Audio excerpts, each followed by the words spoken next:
Guys, Tim Schumacher with SaaSGroup did his first deal 6 years ago in 2018, used 100% of his own cash to buy DeployBot and his second acquisition, now uses debt financing and also just did a $25 million equity round earlier this year, which he sold single-digit percents of the parent company SaaSGroup. Again, all the companies that he's purchased, 20 so far today, do 60 million bucks of ARR and some up to over 300 people. He's empowering those leaders to build those businesses. The cash flow flows back up to the parent company. That's how they do new deals. Some folks, if you want to learn about the companies they buy, you can go listen to our episodes with Dash This or UserSnap, or check out some of his companies that you might use in your own business, like Rewardful for your affiliates. Hey folks, my guest today is Tim Schumacher. He's a German investor and entrepreneur with a focus on SaaS, ad tech, and more recently, climate tech. He founded and led multiple companies like Cedo.com, Ecosia.org, AO, how do you say that, Tim? EYO? EYE.com? IO. But people always ask that, IO.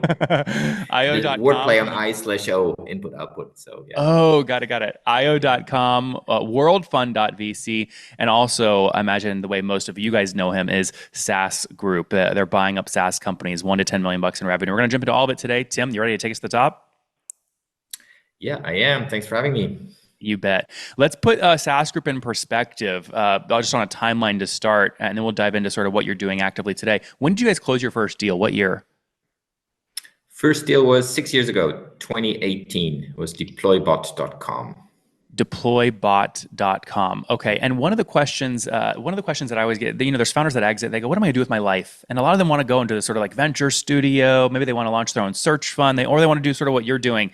Take me back to the day you signed the DocuSign for DeployBot. Did you already have the money lined up, or you're like, okay, I got to get the contract signed, then go raise the money. I got to make all these pieces fall in place. What were you thinking? No, I had the money lined up. I had two exits before. Cedo.com, we exited. IO, which is the company behind the world's largest ad blockers, AdBlock and AdBlock Plus. That's how we know. No one knows IO, but everybody knows AdBlock and AdBlock Plus. That one had a lot of dividend exits, and so that was the money I took for. And I was like, hey, I'm actually not the best person from 0 to 1. So starting a business, MVP, all of that, they're much better people than me. But I'm pretty good from 1 to 10. So scaling a business, and that was the original idea from SaaSGroup. And so, yeah, I had the money lined up, and it's actually been like this for the day. Like we never buy a business where we don't have the funds. That would be a search fund, or would be something where people have to go out to get funding, but we always have the money ready in the bank. So Tim, reading between the lines there, you mentioned the dividends from your prior companies. Did you use 100% of your own capital for DeployBot in 2018? Yeah, the initial 2 acquisitions were 100% my own cash. And then we actually started to tap into financing sources, but it was always super important for us to have the financing lined up before the deal, because you don't want to have a deal jeopardize or the financing jeopardize a deal. It just makes you look like a fool. 100%. Yeah. I mean, you're obviously in a great position. You've had operational success that's translated into cash success. You're reinvesting that cash in your first deal. Your first 2 deals 100% yourself. Walk me through what you mean when you say you lined up financing sources in 2020. So SaaSGroup basically has 2 sources or 3 sources of financing now. First one was debt. We actually struck some favorable deals with debt providers who've basically given us a carte blanche, so a line of credit to tap into acquisitions as long as they're in a certain area, so SaaS and some certain metrics. Then we basically just need to issue a capital call. So they don't need to be approved. That's number 1. Number 2 is operating cash flow. SaaSGroup is very profitable. We strive to run profitable businesses. We love the bootstrap DNA, being super frugal, being profitable, but still growing a little bit. That's kind of what most companies are like at SaaSGroup. So there's cash inflow that piles up. We use that for other acquisition. And then last but not least, we did do an equity round earlier this year, where we got a bunch of external funding. That was actually first external equity round we did. And that, of course, also helps strengthen the balance sheet. Mm-hmm. What was that round size? That was about 25 million. And why go that route? You're obviously individually wealthy yourself. Were these like really strategic people that you wanted aligned with SaaSGroup, or why do the deal? Yeah, exactly that. So we, I can't name them, but they're like a bunch of super successful entrepreneurs who are they're all in the SaaS field. They're super smart people. Also, I always love partnering with people who are a few years advanced. So for example, there's one guy who does a roll up, not in a competing space, but software. And he's just kind of this 3-4 years ahead of us in terms of we're 300 people. He's like 1,000 people. Revenue is also threefold. Is like he went through all the stuff we still have to go through. That's the type of people we really want to align ourselves with. And yeah, so it was a small dilution, but just getting great people on board has always helped. What is It small also keeps you dilution? on your toes. It also always keeps you on your toes. I think so. In single digit percentage. Okay, and people might be hearing you say, okay, we sold single digit percentage for 25 million, but they might be thinking of what? He's got 20 companies. Can you explain sort of GP LP structure, like how that works? You sold a There GP is, stake. It it's sounds not like. a, yeah, no, we're not a fund. We're not a fund. Ah, We're a company. Our big role model is Constellation Software in Canada, public company. We're just a company like any other company in Evergreen. Yes, we have a few small investors, but first and foremost, yeah, we're just kind of a going concern. Also, we don't flip our companies. I think it's really important. If someone sells a business to SaaSGroup, we intend to run this business indefinitely. We want to preserve the legacy of the founder. We want to preserve the name, preserve what made the company strong. Sure, we're going to improve on a lot of things where we think there are some holes to fill, but we really cherish those individual small companies which are filling a niche which most SaaS founders provide. And we don't intend to sell the company. So also there's no fund lifetime of, hey, within seven to 10 years we have to sell the companies again. Those sorts of things. We're just happy keeping the companies. Mark Leonard is also one of my heroes, and his letters Yeah, are legendary. I they're wish he great. did more interviews, but we only have the letters for now. At least there's 20 years of them, so we have a lot of letters to read. But when True. you just to repeat all that back to you, you effectively have like SaaS Group Inc. It started off with 100% of your own money for the first two acquisitions. You then got a line of basically a credit line against that, and then you brought in $25 million.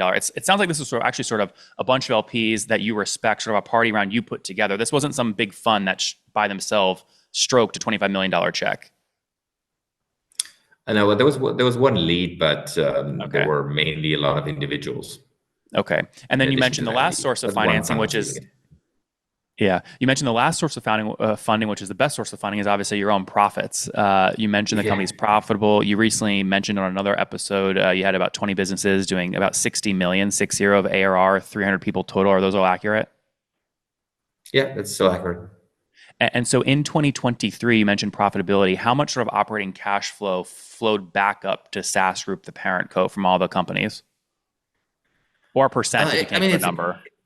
yeah, it's complicated because like it's obviously some of that is always trapped in some subsidiaries and everything. But we always strive for a profit margin somewhere 20 to 30%. 20 to 30%. When you're looking at deals to go buy, do you also want to see 30% profitability from any founders listening to you that might want to sell to SaaS Group? No, we want to. That's a great question, but we want to see the potential to get there, but it doesn't have to be there on day one. So we've bought some super profitable businesses, some businesses where there's basically just one founder doing all the work with a 95% profit margin. We've seen those, but we've also seen insanely unprofitable businesses, two even which we bought out of bankruptcy, which we then restructured, and obviously everything in between. But yeah, no, as long as there's a decent ARR and it's a great product, I think by now we can live with anything. Mm-hmm. Which two did you buy to bankruptcy, and how does that work? Cross Talon out of French bankruptcy and Zenloop out of German bankruptcy.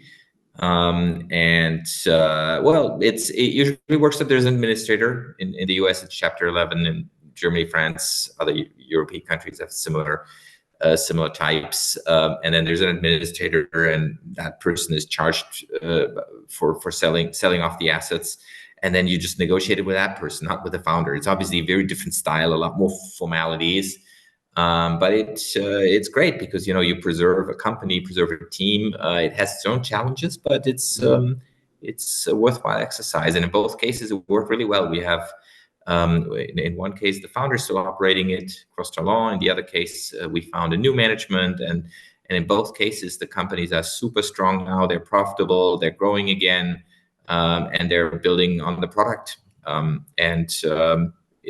just were mismanaged before, and they were overspending.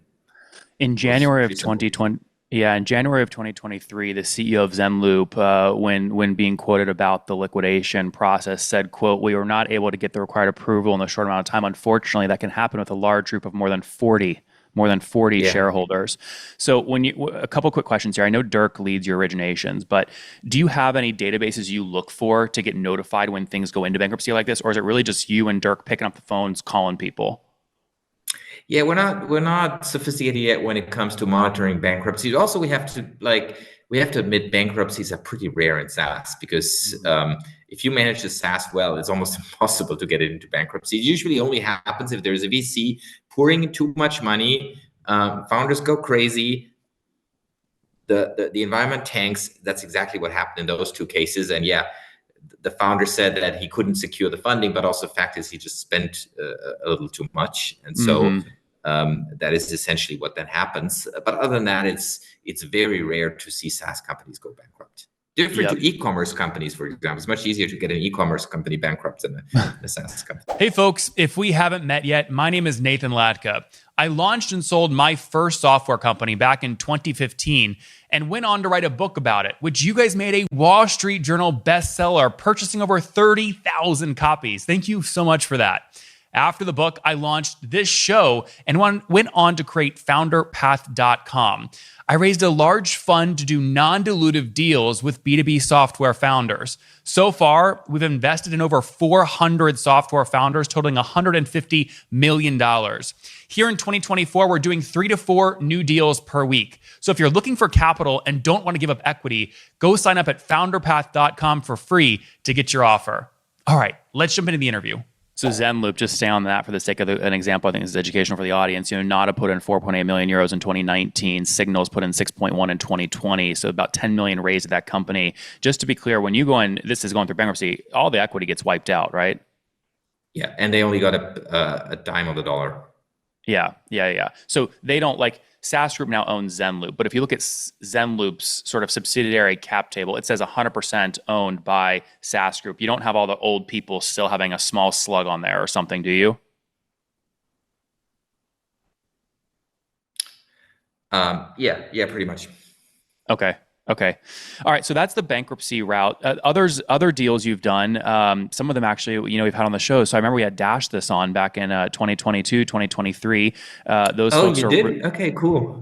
yeah, they were really proud of the fact Didn't that their know. paid Yeah. marketing was working. They were spending about $50,000 a month on paid. What did you see when you looked at that business, and why'd you end up doing the deal? Well, it's a great business. First of all, we like online marketing as a category. We know it well. We're all been in the space, and we love to be comfortable with our own category. We love the founder team, or the team that runs it is actually not the original founder anymore, but Antoine, CEO, and his team. They're great. They're really, really doing well. They also have a nice product, low churn, really serving a nice niche with agencies. But and that's a great example where SaaSGroup was adding a lot of value. Yeah, they were doing a lot of paid marketing, but also we could add a ton of value. When we came in, one of the first things were we slashed their Google paid accounts in half. So we basically slashed the budget in half, but we doubled the output. So essentially, we 4x the lead gen just on that Google paid account. And that's exactly some of those value adds we bring as SaaSGroup. We have some super specialized, super smart people for different disciplines, in this case, pay-per-click. And we were able to help and make a strong business. We love Dash this, it's a strong business, but we can make it even stronger. Mm-hmm. Yeah, they said when they came on, again, this was January 26, 2022, that they were spending $440 on CAC to get a customer that would pay on average $135 a month. So they had about a 5-month payback. And you're saying one of the values you brought is you saw opportunity to basically make those economics, 100% better, cut the cost in half. Yeah, now it's 2.5 months payback. Yeah. That's great. They had 2,600 customers. You mentioned churn, though. I mean, they did tell me, I remember reviewing the notes, they said they had 36% gross annual logo churn. I mean, I would imagine most people listening are going, man, if I've got churn at 36%, no acquirer is going to want to buy me. Well, all of that gets factored into the price, but we've seen businesses with more churn than that. It also depends a lot on kind of the nature of the business. And there are some businesses which just by design have more churn because they're more seasonal, or agencies go out of business and stuff. Sure, it's not ideal, and that gets factors into the price, but this is still growing, and it's a great business. So then there's no reason to do something even if there's some churn. To not Yeah, you guys are not scared of churn. I mean, this is consistent in your portfolio. Florian came on the show at UserSnap back in April 22 of 2018, and they were also seeing about 26% gross annual churn. So you guys clearly have no problem with churn, especially if you see room to improve. Yeah. No, churn can be improved, and in some cases, also basically, I mean, the logo churn is one thing, but then the question is, what's the dollar churn, and especially with smart upselling, uh, you can actually Yeah. improve Let's that sort of number more over 100%. let's sort of morph over our last 5 minutes. We've talked about sort of what you look for, where your funding sources are. We've talked a little bit about the deal, but let's talk about what the deal typically looks like in terms of cash up front versus earnout. Do you have a typical structure you use? And then also what your playbook looks like post acquisition. What do those things look like? Yeah, sure. So great question. It really depends on the founder. I mean, it depends. And I want to first and foremost, I want to know the real reason on why a founder is selling. So is he burned out? Is there a founder conflict? Is it just to take some chips off the table? Does he or she want to continue? All those sorts of things, the real kind of life reason behind it. And that then actually governs the earnout. And we had deals where it's basically, here are the keys, we're out in 4 weeks. We literally had that. But we also had cases where And what was that valuation? Was that like a 1x? No. It wasn't that bad. It was, in this case, for example, there was low logo churn. It was a low complexity software. We just put some other guy on this and continued in maintenance mode before we let the product grow again. So that's doable. But we also have founders who are still with us three years after the deal, and anything in between. And then, of course, if the founders want to commit to this, and they also want to commit to their business plan, then an earnout is really great because it shares risk. We can pay more, but it's also kind of this put your money where your mouth is towards the founders, and it's generally the more attractive deal because it puts us on the same page. But we can also do all cash deals. It really depends on a lot of factors. No deal is really unique. There's some other components like seller financing. So, for example, it could be guaranteed payment, but it comes next year or 2 years after. And for us, of course, we're saving on interest rates, so we can pay a little bit more. So every deal has lots of components, different complexities, and sure, we have different building blocks, but we can work with all of them. And it's important that the founder is happy with it at the end of the day, and that's what we're trying to strive for. When you look at the deals you've done over the past, call it 12 to 18 months, I mean, is it fair to say that most of the valuations you're looking at, if you just look at the all cash portion up front, is typically between sort of the 2 and 4x? Or I mean, others like, the bigger players, obviously like Vistas of the world, I mean, they overspend on a bunch of deals and then they hope they can make it work, and they're spending, 8, 9x, ARR sometimes. Yeah, 8 or 9x is very rare. I think we did this one on a very small deal, which had strategic importance. And was growing very fast. But usually, 2 to 4 is pretty accurate. There's some a little lower than that. There's some a little higher, but majority is really at the 2 to 4. Yep. And do you ever buy, let's say you're buying Nathan Latka Inc., you buy the company, and I say, but I love Nathan Latka Inc., Tim, but I also want to work with you. How about you guys just buy 40% and I keep 60%? Would you do that, a deal like that, or do you always want majority? We don't. We always do 100%. So we are not. That's the core difference. Like if you would go to a private equity company, they would take a significant minority or a majority, and then they would flip the company 3 years later after they've done hopefully some improvements. And their money comes from the improvements plus the leverage and the deal structure. In our case, because we want to operate it forever, there's no resale to a seller, so it doesn't make sense to only do a portion. So we always buy 100%. There are some structures where we can keep an upside for the founder, but that's then done through a bonus or earnout structure, not through a 40-60 share or something like that. We can't do so that. That's how you do the deal. You close the deal, and then obviously you want to grow the business. Which of your companies have grown the fastest after you acquired it in terms of revenue? So Scraper API has been great. The scraping service, it's a really great product. Rewardful.com is great. is a super simple affiliate program management tool for companies operating on Stripe and Paddle. So yeah, Rewardful probably is the fastest growing ever. Pre-render is great. It's a pre-rendering software. A bunch of them have really kind of grown 4 or 5x since we've acquired them in the last 3 years or something. So we've also had some which are flat. I think that's the nature of the game. It always depends on kind of you also get what you pay for. If we're buying a flat business, is like usually yeah, we can improve it a little bit, but we also know magicians. But then that's reflected in the price. But we always try our best, I think, with every company. You mentioned on another show the fastest growing company went from 2 million to 10 million after you bought it. Was that rewardful? No, really, it was one or the other two. Rewardful Okay. isn't at 10 million, but I'm very impressed how you have all your numbers in your order.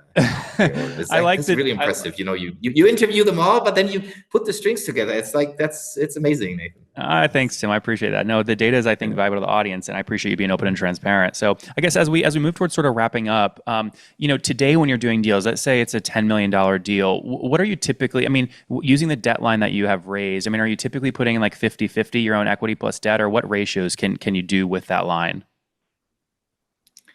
We have no ratios. We just whatever we have cash on the balance sheet, we use it. So we're doing at the moment because we have tons of cash. We're just doing doing deals all 100% debt.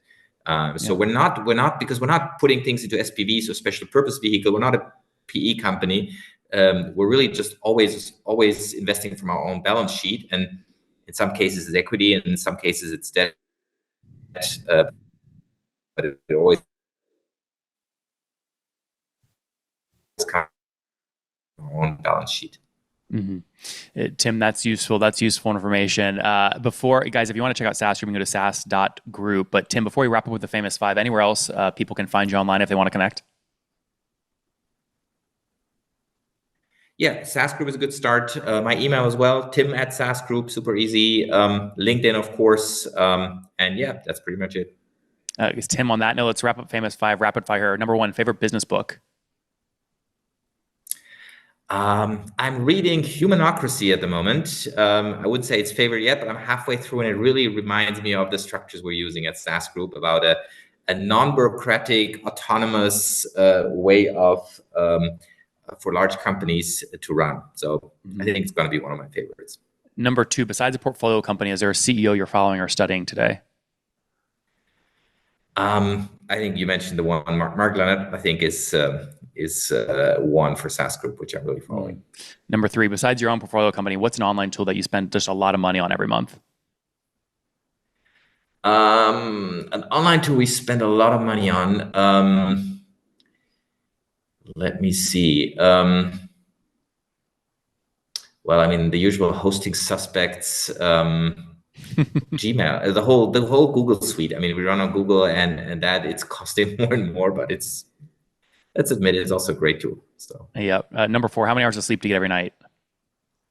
I sleep 8 to 9 hours. I need a lot of sleep, and I think healthy and good sleep is really important to be productive the rest of the day.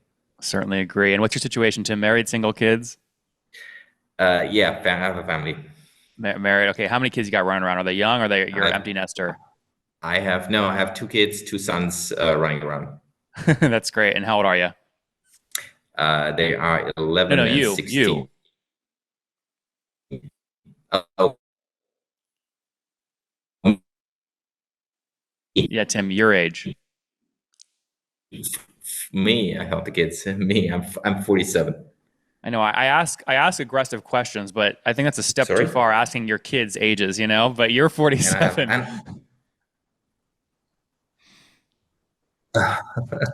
I'm 47. All right, last Yeah, no, and question. I have an unstable network connection, is what Zoom is telling me here. So I should get upgraded to some I don't know, some fiber or something. No, you're good. Last question here. Something you wish you knew back when you were 20 years old. 20 years old. That's that's a good question. I think I should have spent one more year partying at university. I was finished too quick, started my whole first company too quick, and so in retrospect, maybe just adding one more year just for fun would not have been a bad thing.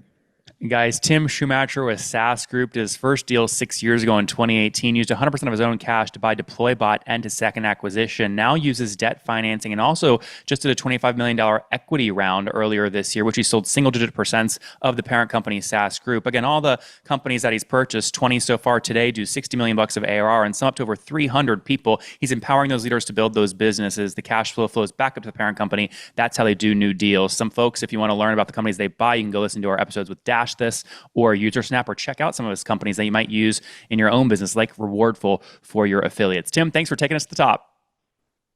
Thank you for having me.